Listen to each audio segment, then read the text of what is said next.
Hey guys, my name is Paul, and I run Fob Toronto in downtown Toronto, key fob copying business, and key cutting business and garage remote duplication. And we also have a sister brand called Mini Fob. Similar to this, we changed it to Mini Fob, but this is the old logo. Looks a bit similar, but we're all connected. We have like 30 plus locations in Vancouver and Toronto. And I just wanted to make a video on, it's a business card. Make a video on like key cutting. If you wanted to add that to your business, we have some of that in stock, like the key cutting machine, which is also gonna come calibrated, and we can sell the most popular keys as well that you can cut. So I actually have a box of keys that we got returned from defective cases or any keys that didn't fit with the lock, and we had to retry to solve it with the machine. Whether there's a lot of potential things, for example, the things that I mentioned, or the machine not being calibrated enough and not at the right depth.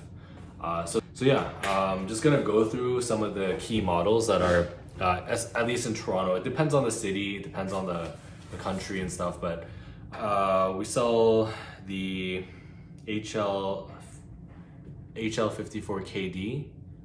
This is for like citywide keys we just kind of use. So it ends up working in that way. So we sell those as well, but you gotta cut by length.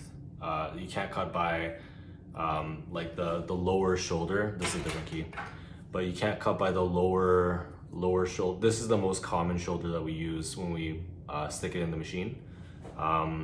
There's the top shoulder. I call it by the top shoulder. This is the lower shoulder, most common, or the length. And you'd need the guide to make sure it's set at the same spot for both the original and the copy. So that's like a workaround key that we use for citywide branded keys. And also, which key? So this is the LA key that we sell to. And those keys are there as well. But this one, I'll try to name something that's like kind of stands out with each key model. This one is pretty common, the first one that I mentioned in Toronto. The LA key, it's like decently common. I'd say like 5%, maybe 3 to 5% of the time we get it. But this one is kind of hard to cut because you need to have the lift. I don't have it on me, but it's like a little bar that you have to make sure that it gets closer to the cutting wheel width. So you stick it underneath the clamp for both the original and the copy, and you stick it there, and then it'll be closer to the cutting wheel.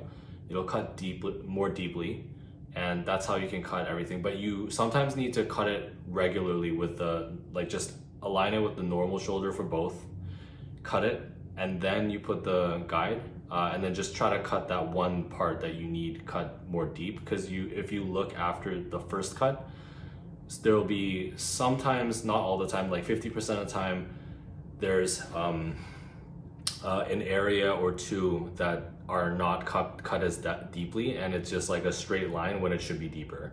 So that's when the lift will come in handy for keys like this. There's other ones too, like mailbox keys, other things like that, but just something to keep in mind.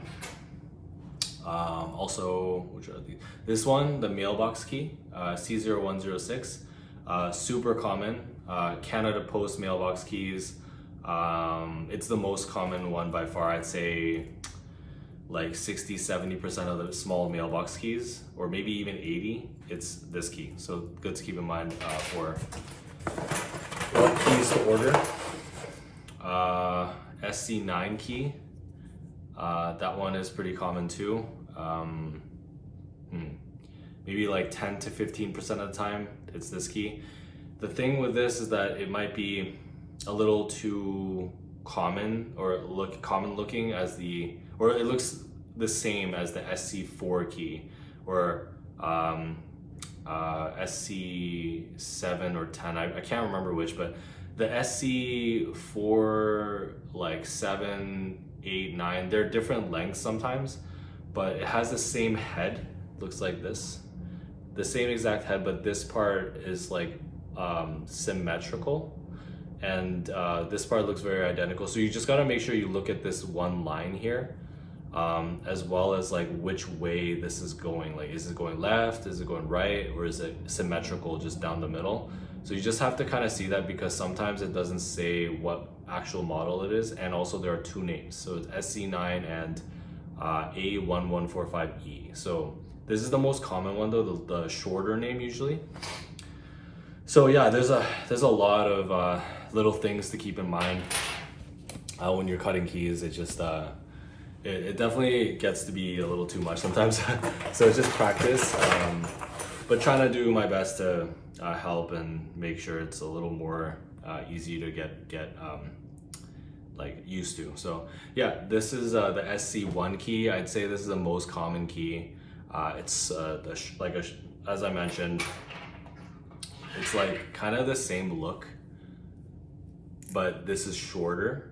And also the difference is that this goes it goes towards the right, so it kind of like curves. This line that I mentioned, it curves to the right, whereas this one, it goes symmetrically down, so it doesn't curve right or left. It's just like a straight line, but you got to look very closely as well. This part, it's the back side of it, like to call it, it goes this way, so it curves that way. So sometimes it curves that way, like left curve, sometimes curves right, sometimes just symmetrical, but this one curves right. But this one usually says SC1. That's all you need. The other information that I just said, that's only if like the name isn't there and you have to sometimes figure it out, or the customer has a sticker on top of it and you can't really rub it off or anything. Yeah, but yeah, this is the holy grail. You want to know the name. Otherwise, you just have to very kind of look at it. And sometimes I just guess, and I try to give them like similar keys to make sure that one of them works, to make sure they don't have to come back and get a refund, or and the worst case, they have an extra as well. So yeah, WR5. This key, it is also very, very common. It looks like this, like a square head. Sometimes it isn't a square head, but yeah, it says like WR5. I'm not sure if you can see, but the back line here, it's symmetrical down, and then the front part, it is this is like a square symmetrical line here, and this part is just like where the area that you cut. So that part is just standard. Similar to the length of an SC1, it's a little shorter. I think it's 5 pin technically. But yeah, side note, just before if I don't ever get to mention, I don't know if it makes sense, but the first key that I mentioned, or like one of the first, the LA, sometimes you have to cut it normally and then use the key lift to make sure it cuts more deeply. And this is a case where it didn't cut deep enough. So you can see here that it's just a line, and usually that's not how keys work. You need more like sharp pins or like sharp grooves. And this one is just cut at one line. And this is, I think, an incorrect cut, but just for demonstration or visualization purposes, if you put a key lift to make it bump up a bit, along with the copy as well, then it'll cut deeper and make sure that there are the grooves that you need to unlock the door and the lock. So yeah, that's like a good case where it's a good example of when you just cut it, you end up with this, put the key lift on both, and then it cuts on the copy, and it'll make sure it works, because this is not a correct cut. Other ones, there's a ton of keys that I'd say it's about like a 10-15%, maybe 20% of the like regular house key market. And I'm not sure if all these keys will add up properly, proportionately. I'm just kind of throwing a guess out there. It depends on like everything else, like where you are and stuff. But this one is fairly common for this like shape, BE2. Yeah, it's BE2. I think it's A114A That's like this alternative name. I think this is a 6-pin. It's a little longer than the other ones. But yeah, this one, you just cut it normally. Sometimes it gets angled a bit like this, even though you try hard to make sure it's straight. But yeah, sometimes like you would need to stick something behind it, like that, like key lift, to make sure it stays all like straight instead of like angled like this. But even when it is angled like this, sometimes it works. So it depends on the lock. It depends on how old their key is, their lock is, and like yeah, like maybe even like if you sand it, and even though it was incorrectly cut a little bit for the copy, then it could work too. You really never know with these keys, so it's always good to, if you're ever in doubt, like you're feeling like it's a 50-50 chance, you can give them like a second key to make sure that it's a higher chance that it will work by cutting either at a different spot. For example, the length, if you cut it from there, or you could do it by one of the shoulders, but these are not really like proper shoulders, they're curved, so I wouldn't really recommend using this. It would only have to be length for this one, unfortunately. It's just like not really a typical shape that makes it not possible to have like different like ways to cut it. But yeah, just something to keep in mind. This is the most popular of this shape though, BE2. Other ones, SC1 I already mentioned. There's two more SC1s here. Another LA Citywide HL54 KD. Yeah, this key it's very bent. I'm not sure what happened to this, but yeah, it's an XC key. Don't know what happened to the cut here. It's pretty badly cut. I'm sure somebody messed up. But yeah, this one is different because then it's the same model as the LA key, but it has a ridge on the back, if you notice here, and that makes it what it is. It's unique, and it can only work because of this ridge. So it's an LAXC key. So this is a special one that will cost more. So we charge accordingly for that. But yeah, you can see like the head is XC Sargent LA. But yeah, it won't come bent too. But yeah, yeah, you just cut this in a similar fashion, just regularly. And then if you need a key lift and it's not cut deeply at 1 or 2 spots, then you just, ideally you have a manual cutter and just cut that area with the key lift already with it having bumped up for the original and the copy. Just cut that area, just that spot and that spot, and you should be good to go. This one's pretty common for like a secure key, which is what we label it as. Yeah, there's a SC1. Another mailbox key, SC1 key. AK22W. This one, we almost never sell them. Maybe like once a month, twice a month. Like it's very rare. KW1. This key is very common. This one's bent as well for some reason. Yeah, the C145 key. That one's very common for this type. We sell this as well in packs of 10, I believe. And yeah, available. This one is very important because this one, it's called the SC4. Same look as the SC1, but just longer. Same direction that it's going, same direction it's going on the back. It can be brass or silver, but yeah, this key is the most common by far, I believe. I think it's about like 40%, maybe 50% of the whole key market. I don't know why, but this is the most common by far. So if you're gonna do a key cutting business and you're lazy to do all these other keys, just hang on to this one. Just get a bunch of these and you're good to go with the machine. This one, I'd say like it's 5% of the market, WR4. It's similar name as a WR5 and similar shape and everything. It's like kind of the same look on both sides.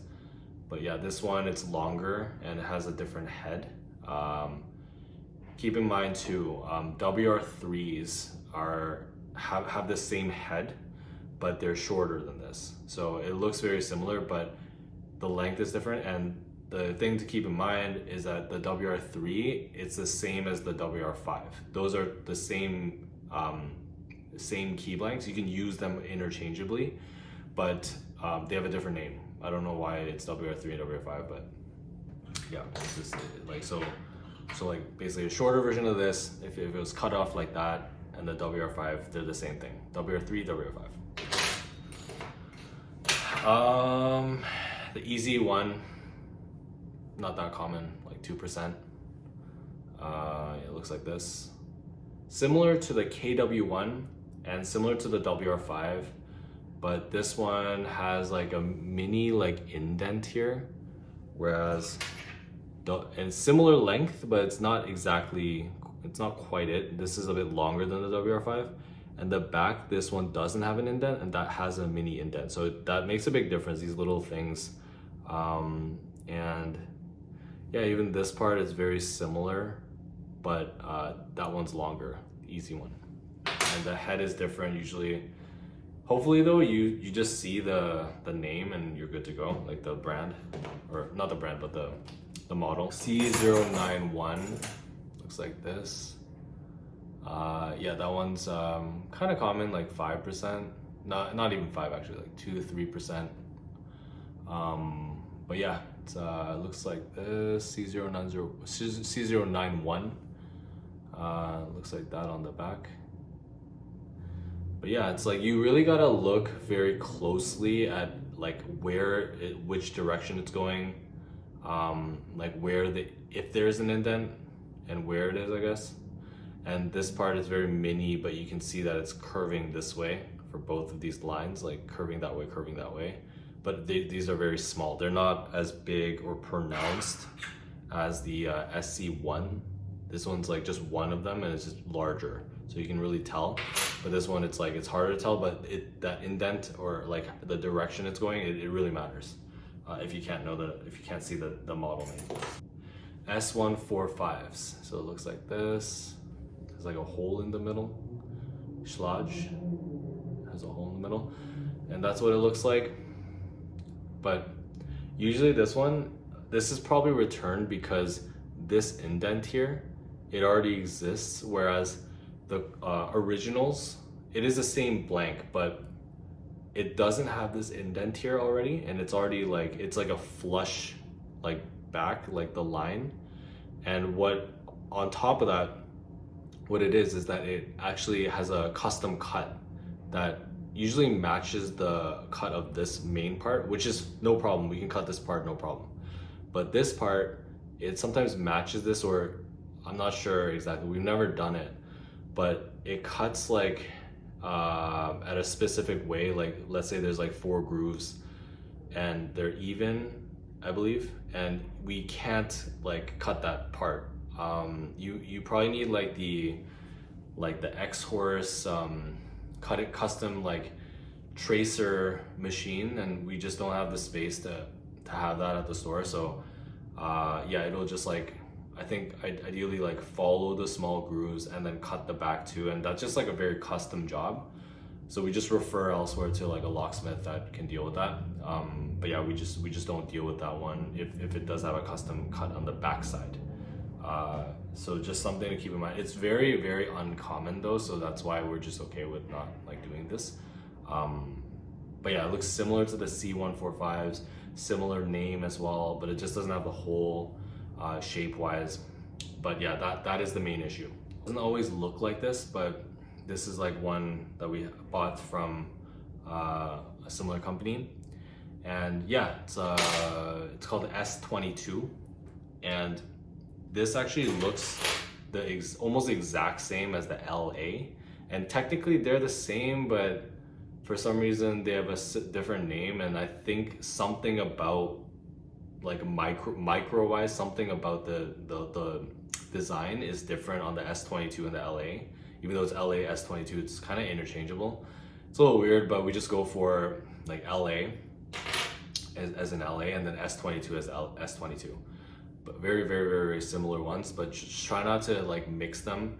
Try to get the actual like respective like key models for it, even though, well, like everybody in the world just like uses the same like name for both.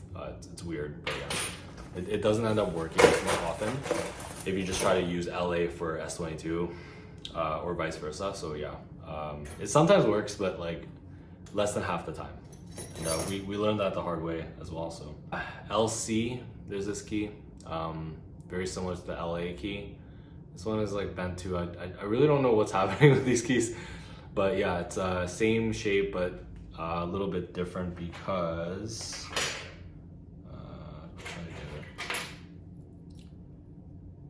sometimes, yeah, it's hard to see, but the indents are a little different. Like this one's over here, that mini one, whereas the mini one indent is on the right side, I believe. So it's just like this one's more on the left, this one's more on the right. And then if you look at the back as well, this one, the LC, it's more sharp, and then this one's a little more curved. So there's like little things you really have to see, and it won't work even though it's very, very similar. You really have to be able to tell the difference, almost to the point where it's like you feel like it's a 98% chance it will work, and then you're like, okay, I guess I can try. That's kind of like how I think about it. There's the A1145CE, so I just call it by like the last two letters, like CE. Very similar to the SC4, SC9. The back is a little different. It's very like intricate. It's symmetrical and intricate. There's like a few like layers of that. So just keep that in mind. The head is what might fool you to just choose whatever, like SC4, it's good to go. It won't work for that, so you just gotta get the right type. And this isn't that common, but it is, I'd say, like 1% of the time, maybe even less. So, but we still carry it because it does happen from time to time. ES9, it looks like this. Oh, it's the same model actually. So yeah, these keys, it's pretty common, like 5-10% or maybe 15 of the mailbox key market. So yeah, these are good. And sometimes you gotta cut normally, and then after repeat the same cut, but have a key lift underneath, which we sell that on the website too. Put it underneath for the copy to cut it again. This is the original, that's the copy. Left and right. Left, for your left would be the original, and then the right would be the copy. But just make it like, yeah, for the second cut, make it closer to the cutting wheel so that it can actually cut where it needs to. You can run it with an automatic cutter, or if you have a second manual cutter, that's more ideal, so you can just kind of not cut any other part. You make sure that you cut where you need and where you need only for those areas, and just kind of eyeball it and cut that, and then it will raise the chance that it will work dramatically. I think that's like the biggest use of a manual cutter. Yeah, because it's good to like make sure you cut it properly for some of them, but mainly automatic cutters are the best, and it still works for either. Yeah, for both cases, but it's just, yeah, that for efficiency, and then the manual cutter for more like unique cuts, and where you need that precision. So another thing to keep in mind is that there's a C0106. It comes in silver or brass, but there's one that looks very similar, but it's reversed. So it's called the RM1003. So, for example, in this case, it's really useful to know the different names of this key. It's C0106, that's the main name, but then this also is named 1003M, as shown here. I'm not sure if you can see it, but a lot of times for this one, it also has an R. So if you look at it and you look at the head, you might just think it's C0106, and you're like, okay, it's good to go, I'm just gonna cut it. It won't work if it is the reversed one, as in reverse means it's flipped. So this part would be on the back, and then that part would be on the front. So R means reversed, and it says R1003M, not 1003M, R1003M. That means reversed of 1003M. So it looks silver, the ones that are usually available in the market. So yeah, you just gotta make sure that this indent, when you face it where you're gonna cut it, it's not flipped, and it actually is the same. And you can make sure before you cut it, and you can also make sure after you cut it. So you can take a look at it, compare it, and then see, okay, yeah, the cut is proper, but are the lines like what it should be. It has to be very exact, and that's how I can kind of eyeball to see if it was the right key or not, if it doesn't say the name there. So the R1003M, that is pretty common as well. It's not nearly as common as the regular one, or C0106, not the reverse version. I'd say it's like 3 to 1, like 3 to 1, as in 3 is the C0106, the normal one. The reverse one, it's fairly still common, so just watch out for that, because that's a very common mistake. Sometimes there's very similar like classes of keys, just like how there's the SC1, the SC9, I believe. Yeah, SC9, like SC something, SC11, SC20. There's like classes of them, and there's like 20 different types sometimes. Not that they're common or anything, but that's like a class. And then there's another class of the BE2 that I mentioned before. And this one looks very similar, as you can see. This is A111D. This one's A111A. So there's different names to this, and this one only goes by A1114D, sorry, A114D. But yeah, there's classes of them. For example, there's, I'm not sure if I have them here, but A1114A, this is for this one. And then the next ones will be like A114B, A114C, D, and there's E, F, G. I think I've seen a J. There's K. There's just like a lot of these types, and they're just all classes. So just try not to mix them, and just know that that's the class. But you gotta know like by looking at the grooves and the name, and worst case, just give them a few to make sure, like the customer. To raise the chance that it works. But yeah, there's like classes of it, so you just gotta keep that in mind. Like A114C, A114C. They look exactly the same in a way if you just look at it from a distance, but they're different. Well, that's the A114F. So there's proof that it's different. So and yeah, I think that's most of the keys and general knowledge about like some of the popular keys that were returned. We have tons here, so there's a lot of the same ones. But yeah, last thing I'll say is that there's like key cutting wheels, which we sell. The machine will come with one, but these sometimes get chipped, and it will still work, but we just rather not take the chance. I've heard from our supplier that if you cut, like if multiple of the chips are broken, in this case there's only one chip that's broken off. If there's multiple in a row that are broken off, then it will make an inaccurate cut, because it's moving really fast. And then if it misses a groove with like kind of like enough spacing between the teeth, then it won't work. And keys, like they very much need to be exact, or it won't work, or it'll be fidgety. For it to be smooth, it has to be like I mean, for the original key, for the copy to work smoothly, it has to have a very sharp cutting wheel that, for example, like this has two teeth broken off. It wouldn't be reliable. So if you keep using that, it's gonna be really loud. And it's gonna not cut like properly, so it's gonna be very dull, the key cut, and it will, as a result, not turn properly. It'll be jammed, and it may never improve beyond that unless you like sand it or something. But if you sand it, the teeth might get like worn down. So it's just like a lot of problems that can happen. So we recommend, if it starts getting loud and you've cut so many keys, then just replace it. Just better to like make sure it's like smooth. Or like as a general guideline, if you cut like a ridiculous amount, maybe like every 3 months, maybe 6 months, maybe a year max.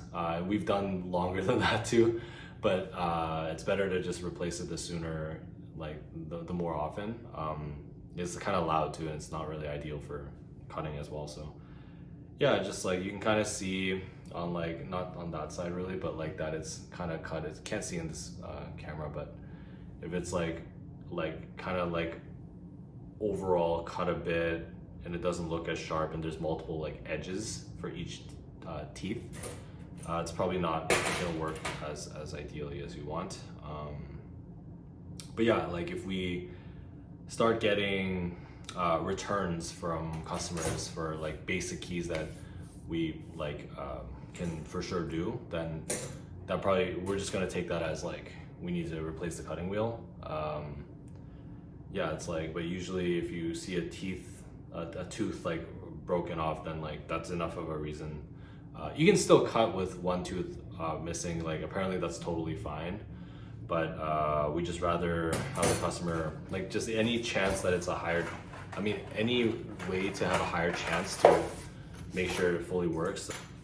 Yeah, I think that's pretty much everything today. Thank you for tuning in to this really long video. Really appreciate it.